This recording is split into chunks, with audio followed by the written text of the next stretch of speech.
இலக்கண குறிப்பு. மூதூர் அப்படிங்கிறது பண்பு தொகைன்னு கொடுத்துருக்காங்க. இது எப்படி பார்க்கலாமா? இப்போ மூதூரை நம்ம பிரிச்சோம்னா முதுமை கூட்டல் ஊர்னு வரும்.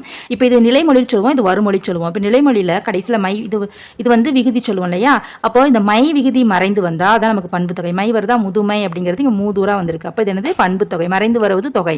அடுத்து பார்த்தீங்கன்னா உருத்துயர். உருத்துயர் அப்படிங்கிறது வினைத்தொகைன்னு கொடுத்துருக்காங்க. இது எப்படி அப்படின்னா இப்போ பார்த்த உடனே நம்ம ஈஸியாக கண்டுபிடிச்சிடலாம். வினைத்தொகை அப்படிங்கிறதுனாலே 2 சொல் சேர்ந்து வரும். இப்போ பார்த்தீங்கன்னா உருன்னு ஒரு சொல், துயர்ங்கிற ஒரு சொல் சேர்ந்து வந்திருக்கா? இந்த உரு அப்படிங்கிறது நமக்கு வினைச்சொல், இது துயர் அப்படிங்கிறது பெயர் சொல். சரியா? இது 2 சேர்ந்து வந்து இந்த வினைச்சொல் பார்த்தீங்கன்னா 3 காலமும் மறைந்து காணப்படும். இதான் நமக்கு என்னது? வினைத்தொகை அப்படின்னு சொல்றோம். அடுத்து பார்த்தீங்கன்னா கை தொழுது. கை தொழுது அப்படிங்கிறது கையால் தொழுது. அப்படி ஆள் அப்படிங்கிறது 3ஆம் வேற்றுமை உறுப்பு. நம்ம படிச்சுக்கலாம். ஐயாளுக்கு இன்னது கண் வேற்றுமை உறுப்புகள். அப்ப ஆள் அப்படிங்கிறது இங்க மறைந்து வருதா? அதான் கையால் தொழுதா கை தொழுதுன்னு இருக்கு. 3ஆம் வேற்றுமை தொகை. அடுத்து பார்த்தீங்கன்னா தடக்கை. தடக்கை அப்படிங்கிறது தட அப்படிங்கிறது நமக்கு என்னது? உரிச்சொல். இந்த கைங்கிற பெயர் சொல்லோட சேர்ந்து வருது. இதனால இது என்ன சொல்றோம்? உரிச்சொல் தொடர் அப்படின்னு